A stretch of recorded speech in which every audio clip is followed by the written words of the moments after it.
Samantala sa pamamagitan po ng Green Canopy Project ni Governor Ramon Guico III, umabot na sa halos 4 na Raang Libong Bakawan at native at kasama ng fruit-bearing trees ang naitanim sa iba't ibang bahagi ng Pangasinan. Para po sa detalye po ng balitang yan, alamin po natin mula po sa Pimro. 104.7 IFM Report. Sa ilalim ng Green Canopy Project ni Governor Ramon Guico III, halos 400,000 fruit-bearing trees, native trees at bakawan ang naitanim sa iba't ibang bahagi ng Pangasinan.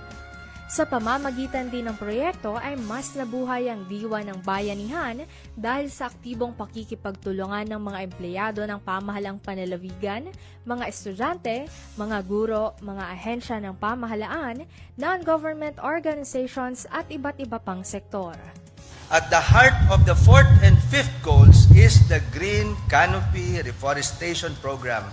This is our first strategic goal and flagship program for these 2 goals, and to comply with the measures of climate change, adaptation and mitigation, protect, conserve, and manage sustainably our environment and natural resources.